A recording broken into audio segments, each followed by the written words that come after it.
Hey everyone, so today we're cracking open Christopher Marlowe's epic play Dido, Queen of Carthage.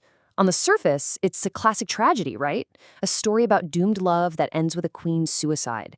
But what if there's something else going on? What if this famous tragedy is actually a secret message, a tribute to one of the most powerful women in history? Let's get into it. So here's the big question we're going to tackle. It looks like a play about an ancient queen of Carthage, but a lot of people think Marlowe was actually writing about his own queen, Elizabeth I. And if he was sending a very clever and very risky political message. And this slide really lays it all out. On one hand, you have Dido, whose passion for a foreign hero literally destroys her and her kingdom. On the other hand, you have Elizabeth, who famously dodged all pressures to marry a foreigner and instead said she was wedded to England. So the real question is, did Marlowe use Dido's tragic story to secretly praise Elizabeth's smart choice? Okay, so a tale of two queens. To figure this out, we've got to look closely at the story Marlowe is telling. We're going to walk through the play's biggest moments and see how they might just be a mirror reflecting the high-stakes politics of Elizabethan England. You know, what's really wild is where Marlowe kicks this whole thing off.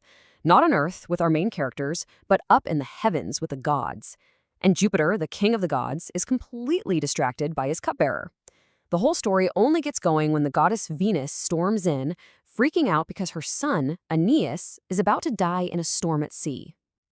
All right, a hero washed ashore. So Jupiter finally gets it together, calms the storm, and our hero, Aeneas, washes up on the shores of Carthage. But he doesn't arrive like some conquering warrior. No, he's at rock bottom. I mean, just listen to his own words here. He's shipwrecked, broke, a refugee with literally nothing but the clothes on his back. Marlowe makes it crystal clear from the jump, this is not some epic hero. This is a desperate man. Next up, the unimpressed monarch. And when our hero here finally gets an audience with the ruler of this new land, Queen Dido, well, let's just say she is not swept off her feet. Not even close. You can just hear the skepticism, can't you? Wait, this is the great warrior Aeneas I've heard about in these rags? She sees right through him, calls out his weakness from moment one. This is a sharp, commanding queen who sizes you up in a second. And look at this. She doesn't just mock him, she tells him to get his act together. Speak like yourself. She's basically saying, stop your whining and act like the prince you claim to be. This Dido is a powerful monarch who expects greatness, a quality that would have felt very familiar to an audience who knew Elizabeth I. And here's where the contrast just becomes wow. Dido is this pillar of strength, and Aeneas, our supposed hero, is so emotionally fragile that he literally faints just from retelling the story of a battle. And this is where you start to see the hidden message, right? Critics are pretty sure that this weak, weepy hero was Marlowe's way of poking fun at the men who wanted to marry Queen Elizabeth, especially the French Duke of Alençon, who was widely seen as a pretty pathetic match for England's powerful queen. Okay, so love's poisoned arrow. You're probably thinking, if Dido is so powerful and so unimpressed, how on earth does she fall in love with this guy? Well, here's the thing. She doesn't. Not naturally, anyway. The whole story pivots because of another intervention from the gods that basically hijacks her brain. Let's break down this little scheme. Venus, being a classic overprotective mom, worries Dido might turn on Aeneas, so she cooks up a plan. She swaps out Aeneas' real son for Cupid, the god of love, in disguise. Dido, in a tender moment, pulls the little boy onto her lap, and bam, Cupid shoots her with a magic arrow. So her love isn't a personal choice, it's a literal curse from the heavens. And right there, that's the point of no return. The powerful, savvy monarch we just met is gone. Her judgment, her will, her entire personality are taken over by a supernatural force that she has absolutely no control over. And the effect is immediate and total.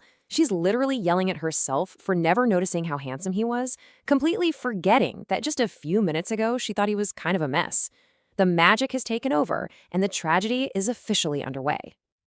All right, a queen's tragic fall. From this point on, we just have to watch as this fake, magically induced passion completely dismantles everything Dido has ever built, taking her and her kingdom down with her. The fallout is immediate, and it is disastrous. First, she totally insults a powerful neighboring king who wants to marry her, a terrible political move. Then, she offers to basically empty the national treasury to help Aeneas fix his ships. And maybe worst of all, she completely abandons her duties as queen. Her entire identity shifts from this powerful ruler to just a dependent lover. And of course, the final cruel joke is that Aeneas doesn't even stay. The second the gods remind him he's supposed to be in Italy founding Rome, he starts packing his bags. He just leaves her. This betrayal is the final blow, and in her despair, Dido builds her own funeral pyre and takes her life. So, it's a tragic ending. But what if we look at it another way? This is where the whole meaning of the play flips.